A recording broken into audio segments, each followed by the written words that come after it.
And today we're going to talk about one of Napoleon's most famous officers from the Empire period, General Montbrun.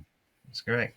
What's your kind of thumbnail sketch of this guy? I know he's a famous cavalry leader, but there's a lot more to this guy, correct? I feel you can put Montbrun really in that class of like the dashing cavalryman. Although, like maybe when you say dashing, like you kind of feel like, oh, he just barges into everything and he doesn't really think. But on the contrary, he's actually very skilled. And actually, like from his very early years, you can tell that there's something more about him, and he's actually surrounded by very skilled cavalry leaders as well. So he really picks up their skills, and yeah, he just grows steadily. It takes some time, but he grows steadily in the ranks, and he gets appreciated by Napoleon too. So that shows that he's doing something right. Yeah, indeed.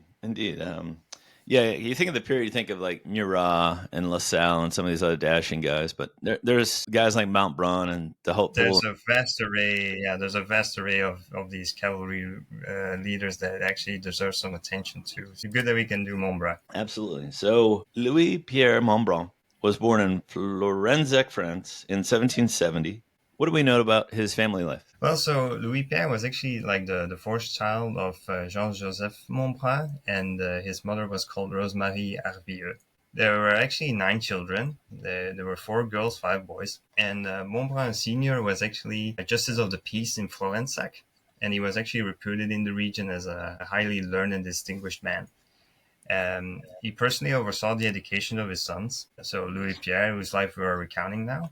And there's a third son, Auguste, who unfortunately was killed in battle, and we're going to mention him later. And Montbrun, the elder, so like Montbrun Senior, he actually didn't limit himself to cultivating like intellectual faculties of his children, but he also dedicated himself to like developing their physical strength and agility, as actually was kind of like a custom of the times. And as a very good horseman himself, he actually made his sons skillful and robust riders. So actually later on, when kind of like his pupils became colonels and generals in the French army, he actually had the pleasure of accompanying them on horseback during their campaigns in Europe. Very cool. Yeah, I didn't know that. Very interesting. Yeah.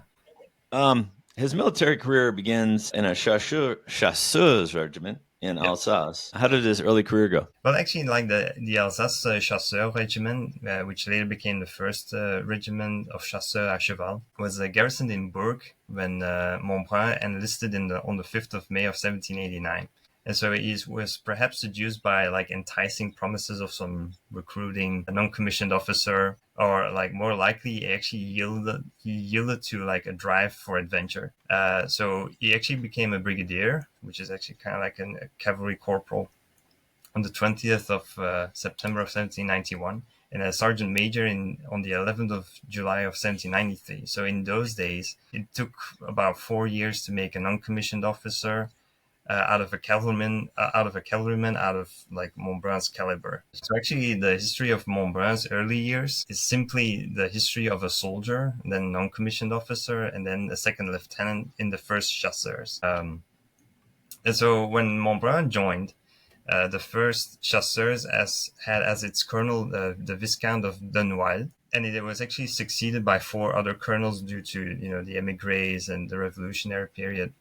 Dunois was actually then succeeded by Sahouk, who then took command of the regiment when it went on campaign. And he was actually wounded at the capture of Kortrijk in Belgium, western Flanders, by Luckner's army in June of 1792. And then Montbrun participated with the chasseurs in the combat of Arlon, which is also Belgium, in June 1793. And then at the beginning of the 1794 campaign, he was actually transferred to the army of Sambre-et-Meuse. And this army was then formed with a strength of approximately 100,000 men, which incorporated a part of the Army of the North, a part of the Army of the Moselle, and some troops of the armies of the Ardennes and the Rhine. Yeah, I noticed that early in his career, he's bouncing around to all these various armies, like transferred here or transferred there. But then I recall that at the time France is being invaded basically from all sides. So he probably needs to go wherever the fighting is hottest. There's a lot of movement going on, and like the last part here, like you just see that armies are being merged, like they're cobbling all the pieces together to build up a front. Because like you said, France is just being attacked from all sides. Can you tell us a bit about Montbrun being covered in wounds and fighting off the enemy to save General Response from capture? Yeah, so that's actually at the beginning of the 1796 campaign. Then you have like Antoine Risponge. He was a squadron commander, and he is quite important because he basically became Montbrun's patron. And he was in command of the 1st Chasseur Regiment, which was a part of General Lefebvre and then future Marshal Lefebvre's vanguard, which was then under the orders of General d'Aupoul. And the French actually crossed the Sieg River on the 1st of June. They forded it, and they actually charged Austrian cavalry with extreme vigor. And they drove them back into the village of Hennef, and they inflicted even more considerable losses. And then on the 4th, the French actually routed the enemy outpost at Willendorf, where also further combat ensued. And the regiment actually had to rally to Haupoul's cavalry forces. And there was like a 2-hour melee where, the Austrians were then eventually put into a complete rout. They lost 3,000 prisoners, or 4 flags captured, 12 guns. Quite a result. And it was actually there that Response was seriously wounded, but he put his arm in a sling. He was covered in blood. He didn't want to leave the fight. Eventually, his horse gets killed, and then despite that, the injury from a fall, he leaps onto the horse of a chasseur, and he still remains at the head of his regiment. And then actually after the combat, after like an unanimous request of the regiment, Response was appointed general of brigade on the battlefield by General Kléber, basically bypassing the rank of colonel. So it actually took a decree of the French Convention, who was in power then, to actually authorize generals in chief to make such appointments in exceptional cases. So, and it's quite important because like once Response became a general, he actually chose then Second Lieutenant Montbrun as his aide-de-camp.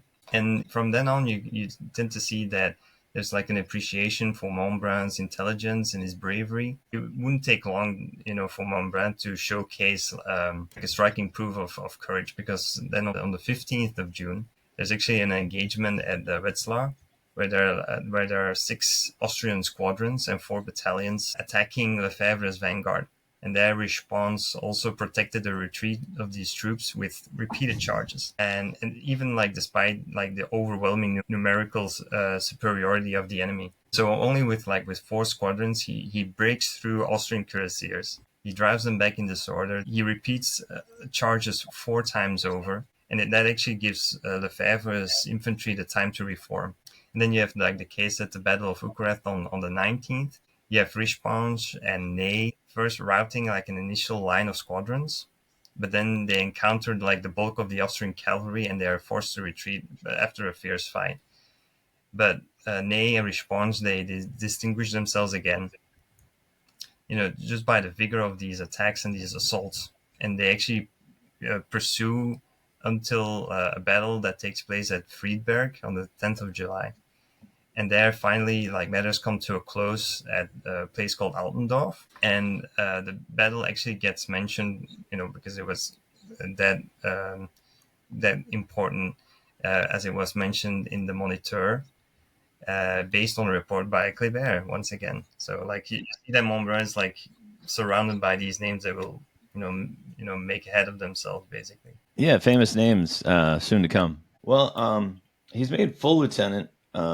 Montbrun not long afterwards, then captain in 1797. And again, he bounces around different army fronts for the next few years. But in October 1799, he leads a successful attack on a bridge near Frankfurt. And less than a week later, he's wounded by 2 saber blows in another battle. So what happens here?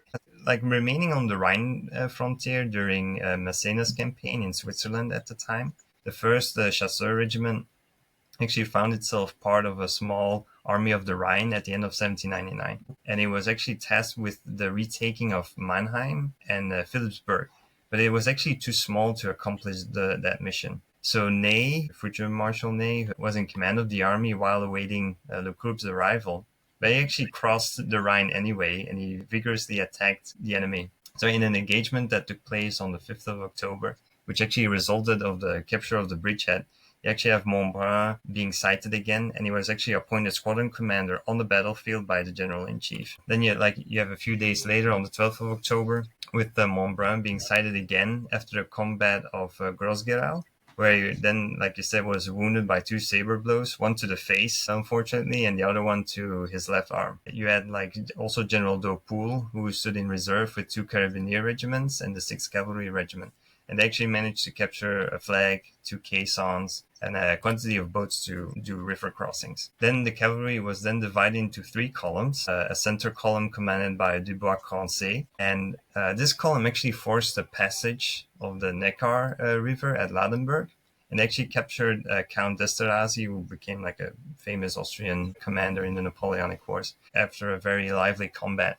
Well, in 1800, he's transferred again to the first Chasseurs à Cheval, where he distinguishes himself again and is promoted again, but he also loses his youngest brother. What happens there? That's correct. So the appointment that Montbrun got was confirmed on the 5th of March of 1800, and it was special because he was actually first assigned to the 5th Dragoons, but then before the resumption of the hostilities, he actually had already been reassigned again to his mother regiment, in a way, like the 1st Chasseurs on the 16th of April, which was then attached to General Souham's division. And he was actually part of General Saint-Suzanne's corps, which composed the left wing of the Army of the Rhine.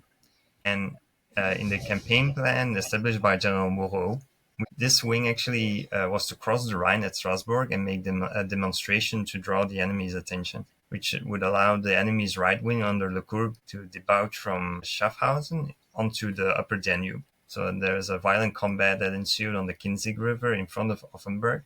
And there's 2 big casualties for Montbrun in this case, which is the brigade commander, Dubois-Crancé. And then, as you mentioned, there's also killed Montbrun's youngest brother, who was then a sergeant major in the regiment. And he was actually in the process of charging by himself onto a enemy battery. And he managed to capture 2 guns, but then eventually gets taken out. Very brave, like his brother. Yeah, exactly. Well, Montbrun also plays a role in the pivotal victory over the Austrians at the huge Battle of Hohenlinden. Is this when he first shows up on Napoleon's radar? In a way. And it's actually linked to like a brilliant and decisive part that was played by Richepanche during the victory of Hohenlinden in December of 1800. And its principal merit belongs to kind of like to his audacity and his decisiveness. Because Richepanche actually had received more or less precise order from Moreau to fall upon the Austrian flank column. It actually was to follow the main road to Munich, and he was actually to attempt to cut a column in 2, while then Grouchy and Ney would attack it head-on, one from the right and the other one from the left of that road. And Richepanche actually sets out in the morning of the 3rd via very poor roads, and he himself actually soon gets cut off himself from his 3rd Brigade by an Austrian column under the command of the Austrian General Riesch. But he still manages to continue to march, and actually by force they fall upon Austrian cavalry escorting the artillery park. So while they were believing themselves like well protected on its flank by the Austrian column under Riesch, actually this cavalry dismounted to allow the park to pass. And Richepanche sees this, and he launches the 1st Chasseurs, which was marching at the head, as always. They first routed these enemy cavalry, but then they are taken in the flank by a squadron, and they're forced to fall back. So then Richepanche, then leaving General Walter behind with his cavalry, he instructs him to hold firm. He took the head of the column on the left with the 48th Demi Brigade, and then throws himself onto the main road into a defile. And then pushing the mass of the Austrian army before him, he actually had the good fortune to meet General Ney's troops at the exit of the defile, amidst like debris of this army crushed between 2 fires. And meanwhile, you have like Walter fighting himself out the entrance of the defile against cavalry way more numerous than himself. And then you have Richepanche actually retracing his steps, and he launches the 1st and the 20th Chasseurs against the Austrian cavalry, which then just basically flees and routs. And so these operations, that in itself is actually quite brilliant. But then you also have to see the operations that follow the Battle of Hohenlinden, which are just to be as admired. Yeah. Because there you have Montbrun's regiment, again playing a very important role. You have like Richepanche forming the vanguard with his cavalry. and they actually rout the Austrian rearguard at Herdorf after a 60-kilometer march, and they take about 1,000 prisoners. So that itself is a big feat. Then the French actually reach Archduke John, who was stationed at Schwanstadt, and he actually wished to stand firm with 4,000 cavalrymen, and they kill, wound, and capture over 1,200 men again. Yeah. Then by the next day, these same regiments take another 1,200 prisoners at Lambach, and then actually Richeprance was actually preparing to march on Steyr, when actually the armistice, which was concluded on the 25th of December, basically ends the war. So they actually managed to capture 80 leagues of territory in 22 days. Yeah, it's really impressive campaign by Moreau and his other generals. Yeah, for sure. Like you said, for Moreau, he's actually reaching like the pinnacle of his glory. Richeprance also puts himself in the forefront. And then Montbrun, who's actually been fighting ceaselessly since 1792. Yeah. He fought always in the ranks or at the head of the first chasseurs. So he's really earning that reputation of a brilliant soldier, daring cavalryman. During these two campaigns of the Army of the Rhine, he had been highly appreciated by Moreau. And they actually became friends after the peace. But then in the eyes of Bonaparte, Napoleon, he would actually carry that association with Moreau, despite those brilliant services. It's not necessarily a good thing. I know MacDonald and even Ney, were friendly with Moreau, and that's Napoleon's main rival, so that's not always a good thing. Not always a good thing. But then fortunately for Montbrun, he's not really subjected that much to any kind of disgrace, and he actually manages to find some moments of favor. And it usually happens in Napoleon's case, it usually happens with men that are like, he has a fondness for men of action. So Lassalle also falls under that category, Rapp, Ney. Luckily, Montbrun falls under that category. He likes generals who can do the impossible. That's what he likes. In 1803, Montbrun receives the Legion of Honor, and then has a time of relative quiet until 1805, where he distinguishes himself at the combat of Reed, launching a cavalry charge against 30,000 Austrians. And I want to get this quote in. After the battle, Marshal Murat reports to the emperor, quote, "This combat brings the greatest honor to your majesty's cavalry. Sire, I owe the highest praise to the bravery and intelligence of Colonel Montbrun, commanding the 1st Chasseurs Regiment. I had much reason to commend him in particular and his regiment," end quote. This is entirely correct. So in this period, the 1st Chasseurs are actually attached to General Beaumont's Dragoon Division. And Montbrun, with his regiment, actually formed the extreme point of the vanguard. And he pushed before him Austrian troops that came out of Brunau. So you already have, like, on the 29th of October at the Muldorf Bridge, he actually accelerates the enemy's retreat. And they don't seem to hold on anywhere. It's basically that brilliant of a charge. But then suddenly, before they reach Ried on the evening of the 30th, he encounters the rearguard of a corps of 6,000 men drawn up in battle formation. But without hesitation, I mean, we're talking about Murat here in this case. He actually gives the order to attack. And Montbrun also disregards the enemy's numbers. He just launches himself onto this cavalry line. And so they are astonished by the sudden and the vigorousness of the assault. They try to hold on, but they basically have to flee in disorder to the heights overlooking Ried. And there it actually rallies to protect the retreat of the infantry. They're also unfortunately entering a defile, which was located behind the town. And the 1st Chasseurs, they are supported by the dragoons of Beaumont's division, and they enter pell-mell with the Austrians. So their infantry, in turn, protected by the cavalry with its fire, right? And then you have a few squadrons of dragoons that dismount, and they actually engage this infantry, and they deploy as skirmishers. And that's one of their tasks that they can do. Then you have Montbrun as well, with repeated charges, continuing to push the cavalry into the defile. So 500 men are taken prisoner, and the rest basically flees. Here I want to quote General Beaumont in a report that he wrote, and he said, "Colonel Montbrun deserves the highest praise. This officer, as intelligent as he is brave, possesses all the qualities necessary for a commander of the vanguard." There's another quote too that says, which comes from the Army Bulletin of the Grande Armée, dated from Brunau on the 31st, and it says, quote, "To see the enemy and to charge him has been one and the same matter for the cavalry. Colonel Montbrun has covered himself in glory. Yeah, if you make the dispatches or the Napoleon's, which are read in all the churches and towns in France, I mean that's pretty awesome to have your name in there.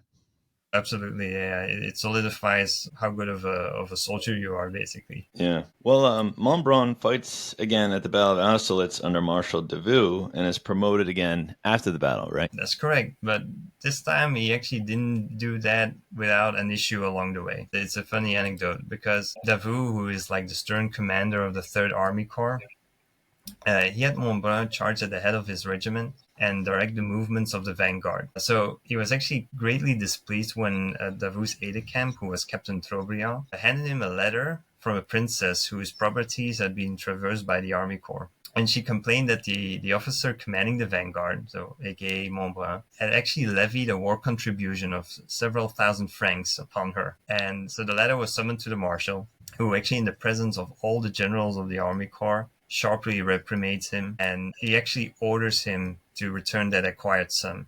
And with that, he also adds the quote, "If I had 2 men like you in my army corps, I would have one of them shot." But basically, without flinching, Montbrun firmly maintained that the accusation was untrue. But, I mean, the complaint was formal, and Montbrun is actually finding himself in a difficult situation. But then comes the major of the 1st Chasseur Regiment, who is basically the second in command, declaring that he alone was guilty. So yeah, in other words, he basically wants to take the blame for Montbrun. The major actually gets away with a few days of confinement, but it was actually a strong message. So neither Montbrun and anyone else in Davout's army corps at that point dared to levy any contributions until the end of the campaign.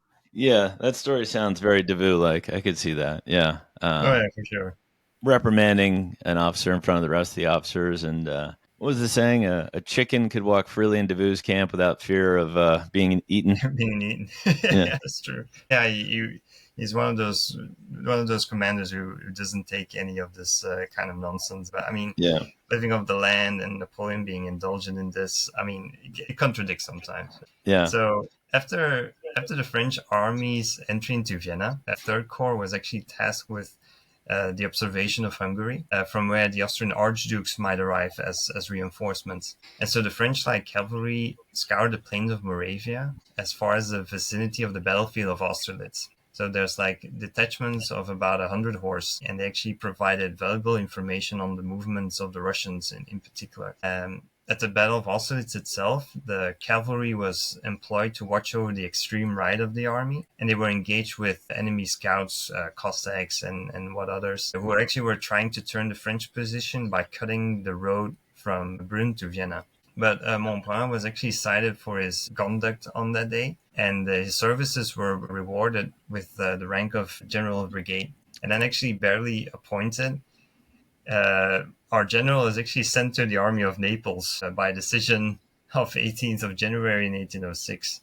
Yeah. So this army actually throughout the empire fulfills quite a difficult role because it kind of formed like a force that was meant to exile general officers, and one and more brilliant reputation actually went to die in the obscurity of like this incessant war against the Calabrian insurgent bands. Yeah. But luckily, Montbrun actually remained there only for 6 months, during which Massena's corps, to which he was attached, actually encountered not too many obstacles. Due to this reorganization, Montbrun misses the 1806 Battle of Vienna against the Prussians, but he serves under Jerome Bonaparte and is at the Siege of Breslau and wins a few minor battles there. Can you tell us about this time in his career? Yeah, definitely. When the war with Prussia actually became probable, Napoleon, as he was organizing the Grande Armée, actually called for General Lassalle, who was in command of the light cavalry of 5th Corps, and Montbrun was then actually summoned from the Army of Naples to replace Lassalle. So he hurried with all speed. He rejoined the Grande Armée, but basically at that time, like you said, the Battle of Vienna has been won. The Prussian army is destroyed, and actually 5th Corps, which he's supposed to join, is actually already rushing towards the Vistula to meet the Russian army, who was to reinforce the Prussians.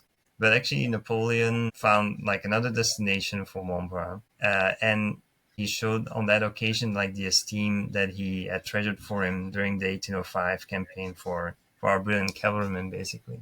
Advancing to fight the Russians beyond the Vistula, the Grande Armée actually left the rich and populous province of Silesia on the right flank, because this region actually boasted numerous fortresses. They were generally well garrisoned by troops who, due to their location, actually had escaped the general panic that had befell the Prussian army in the aftermath of Jena-Auerstadt. Yeah.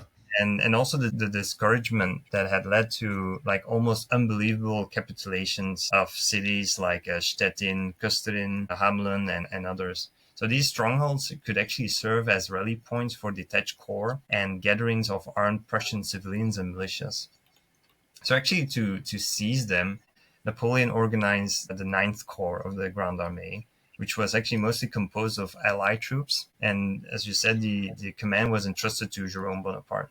So this army was actually comprised of 2 Bavarian infantry divisions and 2 cavalry brigades, as well as 1 Württemberg infantry division and 1 cavalry brigade. Napoleon assigned his brother, a first-rate soldier, to exercise the actual command under his name, which was to be General Vandamme, who, well, without some flaws, actually could have been one of the best of, France's generals. Oh, yeah. So Yeah. basically, to balance those shortcomings that Vandamme has, Napoleon gave him as chief of staff Hédouville, who was actually a very, very wise man, a lot of tact, and very suited to, for this kind of position. So at first hand, you have Lefebvre Desnouettes, who was actually appointed Jerome's first aide-de-camp at the same time. And then at the other side, you have our protagonist, Montbrun. So basically, the Bavarian and Württemberg horsemen would quickly display, like, in the conquest of Silesia, like these qualities that during 1805 and 1806 basically had secured the French squadrons, like a superiority over the Austrian, the Russian, and the Prussian cavalry forces. This is we're going to quote a few things here. It's like how Napoleon announced to his brother Jerome the sending of Montbrun to 9th Corps. And he says, quote, give orders to General Montbrun to depart during the night for Kusterin. So he will go to Prince Jerome and follow his orders. Inform the prince that he is an excellent light cavalry officer. Then directly to Jerome himself, Napoleon wrote, and I quote, I'm sending you General Brigade Montbrun. He is an excellent light cavalry officer who I have brought over from Naples. And we gotta point out that these kind of praises in Napoleon's military correspondence are quite rare. So Montbrun, in a way, already justifies these kind of remarks in every respect.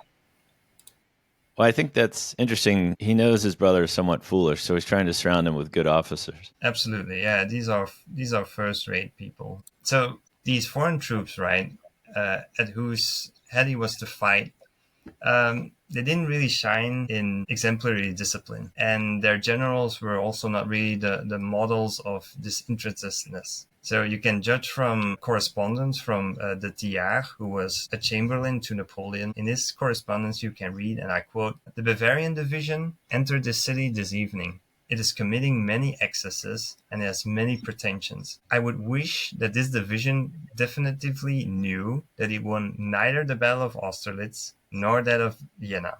So your Majesty instructed me to maintain strict discipline. This disposition is completely opposed to the spirit of the Bavarian division. The generals speak only of requisitions. The soldiers do not enter a house without pillaging. The Bavarian generals make exorbitant demands for food, and one of them actually wanted to have 50 bottles of Burgundy wine at each meal for his table, and the complaints just keep on coming.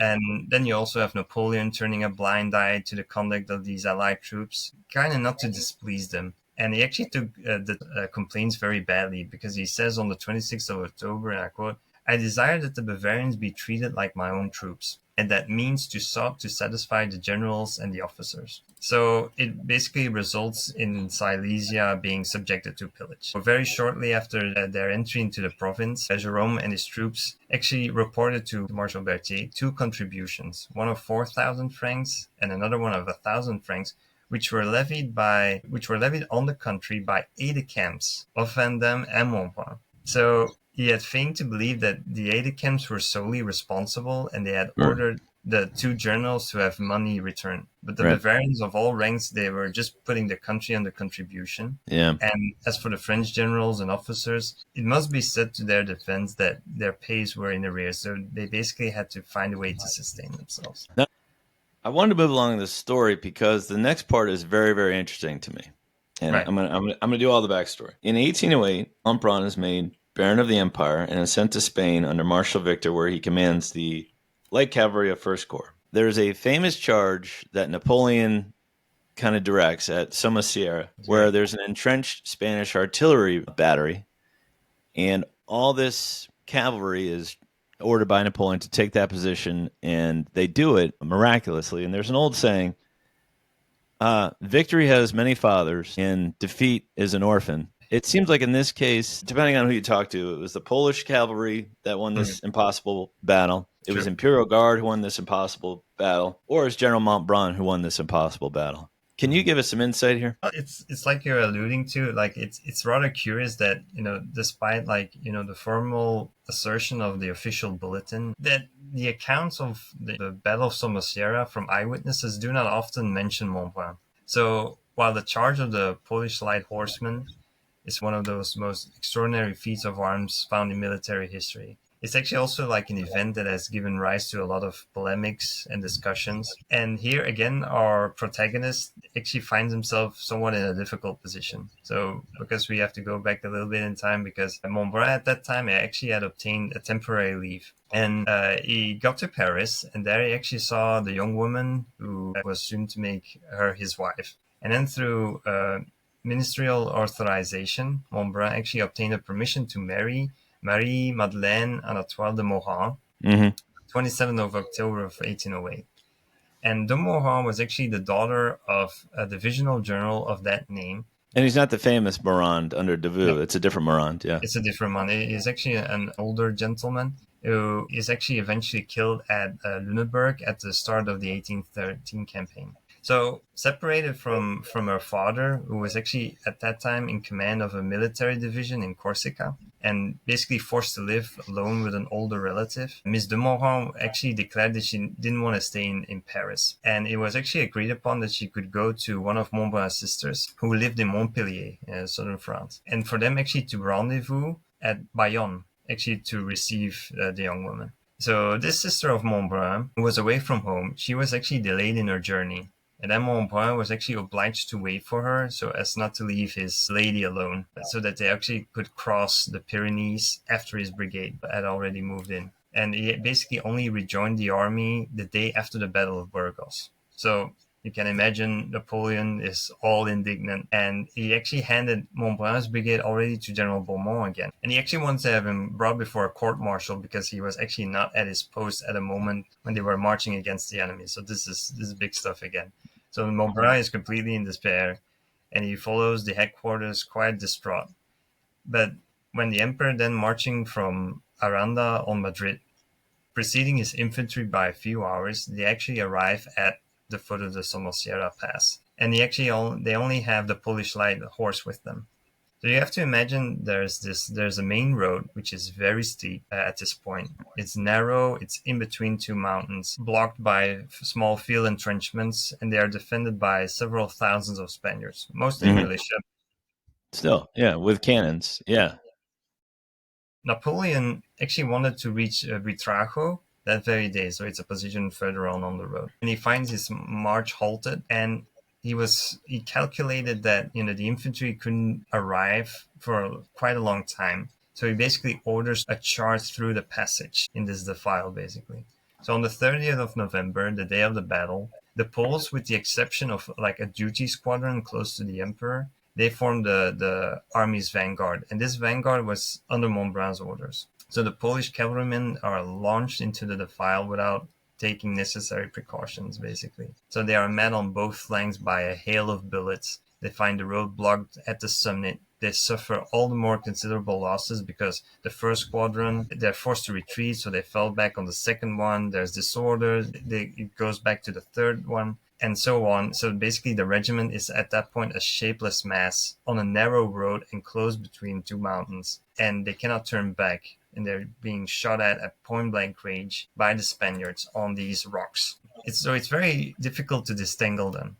But they managed to do so, and the Poles actually reform under the eyes of Napoleon, and he praises them for it. It's basically suicidal. But commanders around the emperor actually expressed regret that the Poles weren't well directed by an experienced general. So the Major General, Marshal Berthier, the chief of staff, is aware that Montbrun is excellent, he's brave, and he tells Napoleon, I mean, he's here, like we should send him in. So he has him summoned, and basically reproaching him once again for what he did earlier. He does give him command of the Poles, and with supporting forces, he actually orders him to continue the attack. So Montbrun, basically in the style of Murat, a scarred face, he has a black beard and mustache, utmost military bearing, like he pleases the Poles, and promised them to conform to his instructions, to space out their squadrons and taking all necessary precautions. He then orders the charge. And so they dash into the defile.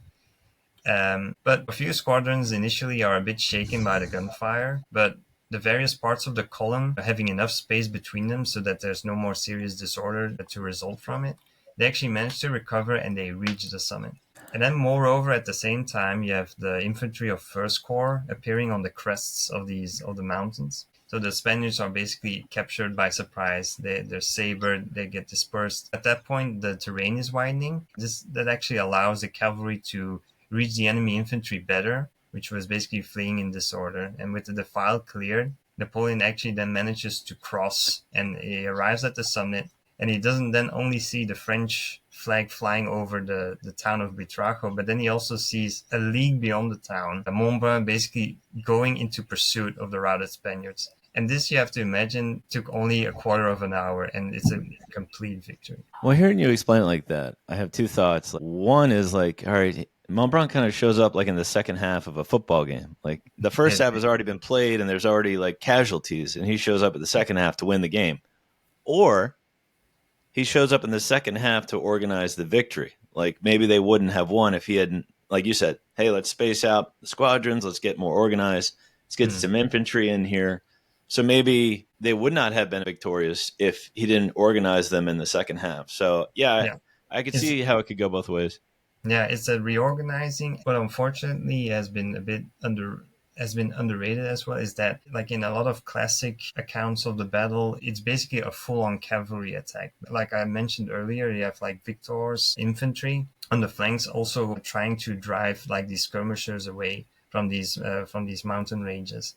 And so basically at the time that Montbrun comes in, like in that second half of the struggle, the timing is basically just perfect, and the Spaniards feels like, they are being overwhelmed. Even though they're in a very good position, the morale just completely breaks, because we have to take into account that a lot of these troops were militiamen. In a tactical point of view, like it's actually very hard to imagine that they lost. But it's that audacity of the Poles, the perfect timing of the infantry coming up, and then Montbrun reforming them, then bringing in some reinforcements. For example, the chasseurs à cheval of the Imperial Guard, which are also elite horsemen. It just adds on to the pressure the Spaniards buckle. Interesting. Very interesting. Yeah. Thank you for explaining that. I've always wondered about that battle. Thank you. He does get involved again in 1809 against the Austrians, and he serves under Marshal Davout in several battles. What goes on in that campaign? It's also like a very interesting campaign. Basically, Montbrun is actually fresh off his honeymoon, but he receives like the swift summons to command the light cavalry division of Third Corps of the Army of Germany. We have Third Corps under Marshal Davout. They were actually maneuvering around Regensburg, which was actually the result of some questionable decisions made by Berthier, who assumed command of the army in Napoleon's absence. But we got to see here that Montbrun's command is actually substantial. 8 light cavalry regiments initially.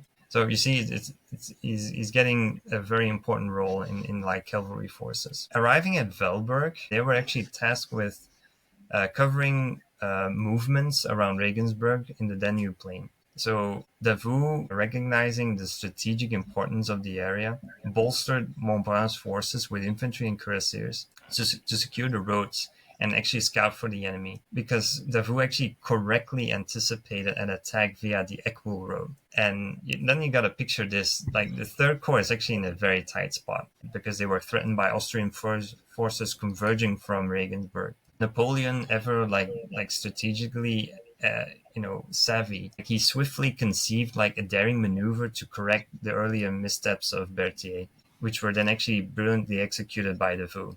So while there's kind of like a debate about leaving like a single regiment to hold Regensburg, and that regiment was actually lost in the process, their resistance actually bought precious time, which was crucial for Napoleon's plan. But we also got to be clear that combined with the light cavalry maneuvers and their steadiness were actually paramount in preventing a significant portion of Davout's corps from being crushed. So in the aftermath of leaving the infantry regiment to guard Regensburg, Davout actually deploys his army in 4 parallel columns. So Montbrun's light cavalry regiments, alongside some light infantry and artillery, they actually formed the crucial 4th column on the threatened flank. And their mission is actually to shield the rest of the corps from the advancing Austrian forces, which were moving along the Eckmühl-Regensburg road. And then you have Davout prioritizing like overall strategy over basically personal glory. He directed these divisions towards Abensberg, where Napoleon was positioned. But that actually leads into like an inevitable clash, which occurs at Tegenhausen on the 19th of April. And actually it marks the beginning of a string of French victories. So simultaneously, you actually have Montbrun, his cavalry regiment, supported by 2 infantry battalions. They actually engage General Rosenberg's entire corps. It's a massive force of infantry, cavalry, artillery for a grueling 4 hours at a place called Dinslingen. They are heavily outnumbered. They're getting shelled. But Montbrun skillfully maneuvered his troops. He seized key terrain, and he actually repels repeated cavalry charges. So even his light infantry manages to capture a significant number of prisoners, basically way more than the numbers that they have. It's actually that impressive. But then, though facing like dwindling ammunition and a heavy bombardment, Montbrun actually achieved his objective. The other French columns were basically safe. So he executed a skillful withdrawal, and he's covered by reinforcements, luckily sent in by Davout on time. Yeah. So then you have like General Jacquinot's brigade joining the main force for the upcoming battle at Abensberg, where you have Montbrun positioned on General Friant's left. They had suffered losses, but they inflicted even greater casualties on the enemy. So again, it just shows like the driving force of these troops. The strategic impact of Dinslingen, again, is just immense. Montbrun's actions prevented Rosenberg from reinforcing his colleague Hohenzollern, which directly contributed to the victory of Tegenhausen. And, it's another successful campaign. Napoleon defeats the Austrians at Wagram eventually. Absolutely. And Montbrun, again, he never gets any downtime. I feel bad for this guy. In April 1810, he's back in Spain to command the cavalry of the Army of Portugal, led by Marshal Massena. Correct. He serves in the Siege of Almeida and helps turn Wellington's flank after the French loss at the Battle of Busaco. What happens at the Battle of Fuentes de Onoro, where Massena almost defeats Wellington? So yeah, the stage is actually set at Fuentes de Onoro, which is a sprawling position stretching 3.5 leagues. And it's actually firmly held by Wellington's redcoats. So Massena, who is a veteran of countless of battles, he actually eyed the British right flank as his point of attack. And so leading the charge was a formidable cavalry force assembled under Montbrun.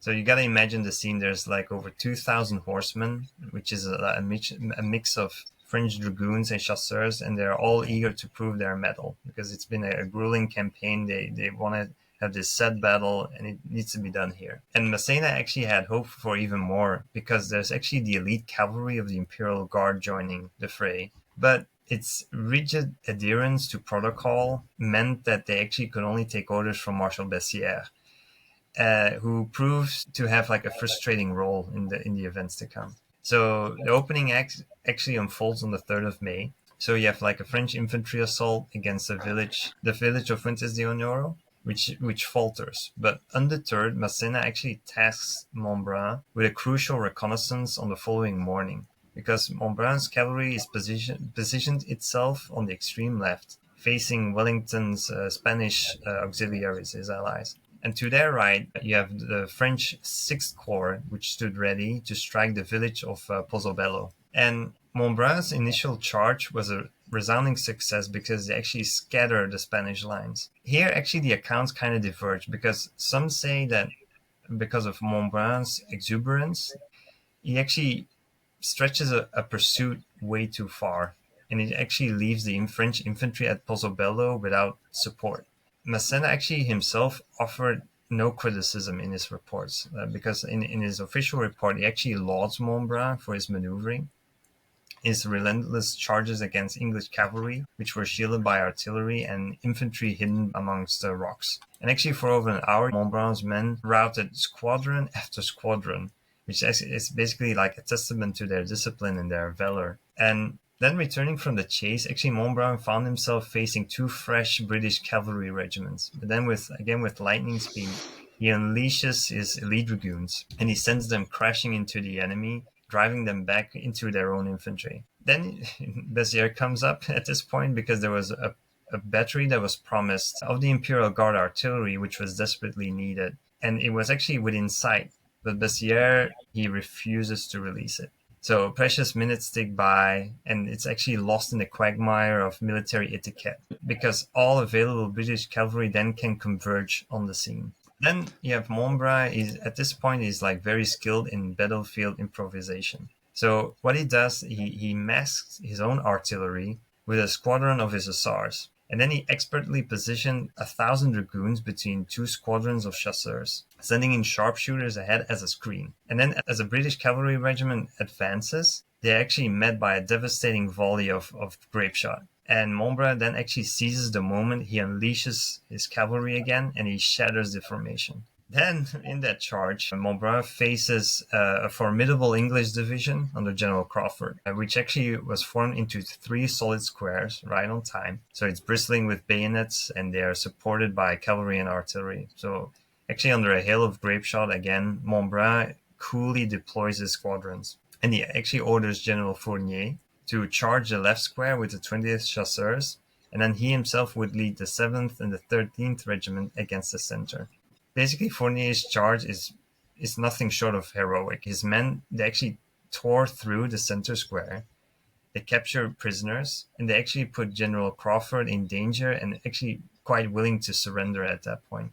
The left square is also bucked under the assault, but unfortunately on the right flank, the attack falters. And it was then that Montbrun, with his dragoons, actually plunged into the fray, and they also overwhelmed that third square. And you can tell victory is in grasp, but again, it's not to be, because the Imperial Guard cavalry, which is still fresh, it's powerful, they could seal the victory. And Massena actually dispatches his own aide-de-camp, Oudinot, the son of the marshal, basically to fetch these Imperial Guardsmen. And Oudinot returns alone with a grim face, and Massena actually demanded, "So, where's the cavalry of the guard?"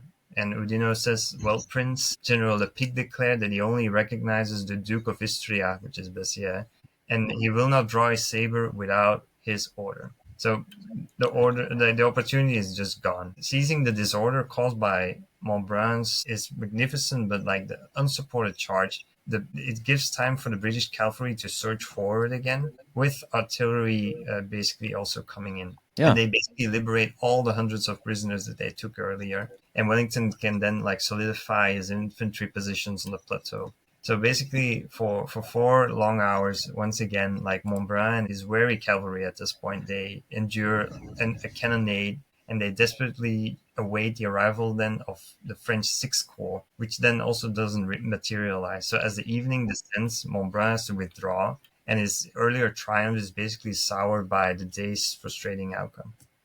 Yeah, it sounds like he almost won the battle by himself. And even Wellington said, if Napoleon had been there, we would have been... It really hung in the balance, for sure. Yeah. This could have turned out very badly for the British. Well, in 1812, Montbrun is back serving under Napoleon for the epic invasion of Russia. Yes. And there's a great story, and again, this could be apocryphal, but who knows, where Montbrun is suffering from gout and is unable to pull his boots on, so he simply rides into battle without his boots. Is this accurate? Well, it's apocryphal, so we're not quite sure if it actually happened, but I mean, I think he will add in to like one of those anecdotes that can fit his character.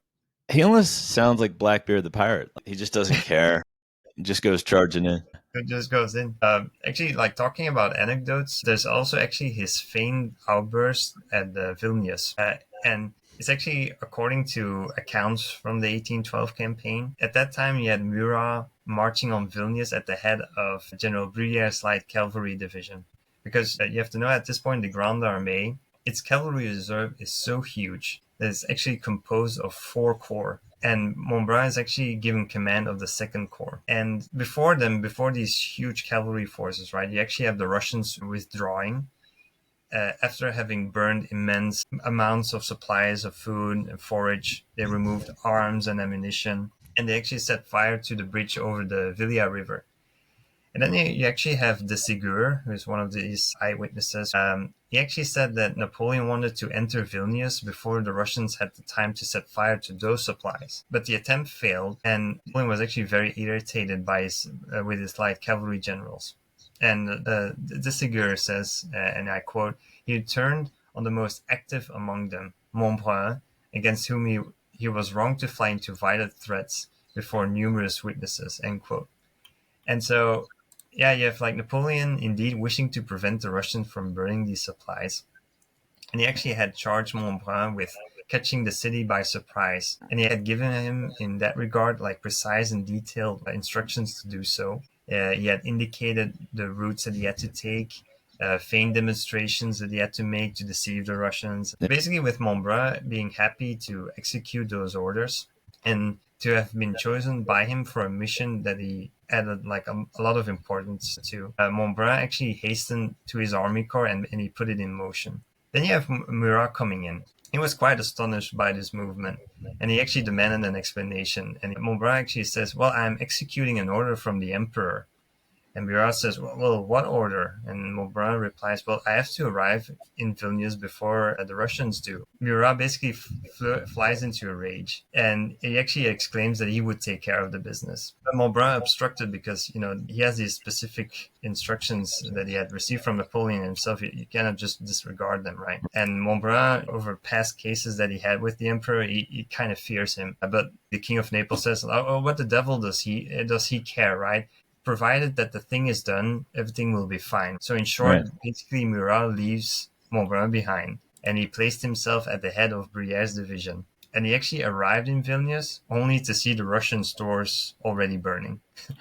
So again, Napoleon is furious. Yeah. And he catches sight of Montbrun at the head of his army corps, and he rushes at him, berates him once again with violence, and he basically threatens to send him to the rear of the army as an example, and basically calling him a good for nothing. And Montbrun, he wants to come in, but Napoleon silences him several times, provoking Murat basically to give him this angry face, like this gaze of like, you basically have to keep it down for now, right? Like we've done enough. Onto which Montbrun, basically he loses it. He draws his sword, he takes it by the tip, he throws it over his shoulder, and he basically says, "You can all go to hell." And he returns to his tent, and he actually waits to be arrested. Napoleon, he took it. He's pale with anger, and he's surprised, but he doesn't really say anything. And all the witnesses of the scene actually believe that, this is court-martial material, or at least he's going to get imprisoned. Yeah. Or he's getting dismissed. But actually nothing of the sort happens. Like, there are a lot of witnesses to it, but the whole affair is actually hushed up. And I think there, like, Murat comes in. He probably has confessed in truth what had happened to his mighty brother-in-law. And Montbrun actually can retain the command of his army corps. Yeah, and it seems to me like Napoleon was an artillery guy. He wasn't a cavalry guy. And I know cavalry commanders get really upset when whether it's an infantry general or an artillery general, tell them what to do, because cavalry is all about timing, and you have to just time it just right. So you got to be quick. So I think that's why they get upset when, even if it's Napoleon giving them orders, like, "Look, I know how to handle my cavalry." For sure. And, we got to admit too, like, in this, the cavalry leaders is basically like an all-star group of dashing personalities, even though maybe at this time, like, Lassalle is already dead at this time. But, yeah. I mean, again, we're talking about Montbrun. Like, you have Bruyère, you have Nansouty, is also not the easiest of cavalry commanders to deal with. No. all these personalities are being brought together and they have to make things work. And then with people in command such as Murat, but then also Grouchy, who is maybe more on the defensive side, a bit more meticulous, but maybe not that fast, it can create all these kind of conflicts. Yeah, indeed. Well, as you alluded to, September 1812, our intrepid hero meets his end at the horrific Battle of Borodino. Yeah. Is it true that he said, quote, nice shot after being wounded? Well, I'm not saying it's not possible, but given how horrific his wound is and how fast his death actually was, I mean, there can be some reason to doubt it as well, that he actually could have said it. However, I actually managed to find some accounts to which we can turn to for like an assessment of Montbrun's injury and his demise. First account that I have is from Baron Larrey's memoirs, and from those I quote, 2 or 3 hours had elapsed since the commencement of the Battle of Borodino, when I was called to the assistance of General Montbrun, who was the commander of one of the cavalry corps, who was mortally wounded. It was requisite that his wound should be dressed on the spot where it was received, because the loins were traversed from side to side by a projectile. Little could be done. Death was certain, and it was not far distant. I applied dressings and caused this general to be conveyed to a small village in the vicinity, where he died a few hours subsequently. During the dressing of this wound, my situation was one of very great peril. Some horses which stood behind us were killed by a cannonball. So it shows the viciousness of this battle. Yeah, and his replacement was killed too, General Cavalry. Absolutely, absolutely. And then an interesting account that I have was written by Heinrich von Roos, who was a Württemberg doctor. And he recounts in his fantastic memoirs, I can really recommend them. I quote, towards noon, the influx of wounded into my dugout became so great that we could foresee uninterrupted work until the evening. There were, however, several doctors in the place whose efforts brought rest and relief to a large number of people. Many of the wounded died and remained there, lifeless. Wagons were sent for to take away those who had been treated. Others were sent to the convent not far behind the battlefield. Still others took the wounded to the surrounding villages. We had doctors who had not been told where the wounded were to be collected, as we had been in previous campaigns. We had been working in our ditch for a long time. Our hands and tools had done a lot of bloody work. We had often had to use the nearby stream to wash ourselves. The silence of the enemy artillery in our vicinity inspired me to go and see what had happened to our men. I found that they had altered their position in a way that made me augur well for the remainder of the combat. All along the line, the fusillade, the cannonade, the shouts, the frantic running of orderly officers were still going on. A few bullets were even falling in the area where I was standing.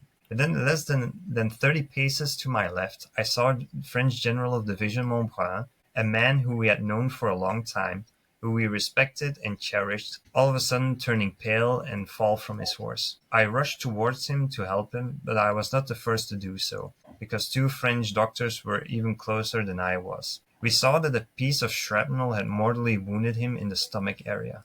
This large contusion was bleeding very little. Montbrun quickly turned pale and then turned yellow. His eyes, once so bright and full of fire, were extinguished. It was clear that his life was slipping away. However, with a muffled voice and gestures, he was able to make us understand that he wanted to be taken to the place where he had spent the previous night. And there, in the shade of a house close to our camp, he died at around 5 o'clock in the evening. Tragic. Yeah, unfortunate death, that's for sure. And I know, Napoleon won Borodino, eventually got to Moscow, but he lost a lot of good soldiers at Borodino. So what is Montbrun's legacy? Because he never made marshal. He did a lot of good things for Napoleon and the empire. What do you think his legacy is? Well, perhaps not so widely known as some of his marshals or other generals. I feel that Montbrun was quite a force to be reckoned with on the battlefield. Imagining like the thunder of hoofs, glint of sabers, that was really Montbrun's terrain. He rose steadily through the ranks, and he proved himself to be a daring and skillful leader of horsemen. He's leading charges from the front, inspiring troops to feats of incredible bravery. Think about all these engagements that we talked about, during the revolutionary times with people like Richepanse, Dubois-Crancé, General Hoche, Onoro, from 1805 to 1807, in Spain and Portugal, in Austria. I mean, time and time again, Montbrun's cavalry actually played a pivotal role in these battles, and his bold maneuvers actually proved instrumental in some fierce fighting. More than just a fearless warrior, like he was a tactician with proper insights, and like because he understood how to deploy his cavalry effectively. He was always exploiting weaknesses in enemy lines. He provided crucial support in many instances, but tragically his brilliant career is basically cut short at Borodino, where he fell in action. But his impact is undeniable. He really embodied like the spirit of aggressive cavalry action. His leadership can serve as an example for many. So while his life is actually ended too short on those bloody fields of Borodino, we have to remember him in a way, because a general whose daring charges and like his tactical insights, they can really serve to indicate how effective the Grand Armée's cavalry could actually be. He's really the epitome of all that. There's a great meme that I like. I'm going to hold it up here for our video audience. It says, Napoleon's marshals made him look good. Changed my mind. Exactly. So I think there's also the marshals generals made them look good. So I think Montbrun made Massena and Ney and Davout and some of the other people that he worked under look good. And I think that's part of the legacy. Yeah, he really served on some of Napoleon's greatest marshals. So, especially in Davout's case, like Davout is very picky with his commanders. Being able to be on that short list of commanders shows that you are worthy to serve under a marshal like him. Yep, indeed. Well, we thank Jonas once again for being on the show. Again, please check out his blog. It's napoleonchronicles.wordpress.com. Highly recommend that. And it was good to have you on the show again, my friend. It's an absolute pleasure. I knew it took a bit of time to get on, but hopefully we get some more episodes running. So looking forward to that. Yeah, we'd love to have you on again. Thank you so much, Jonas.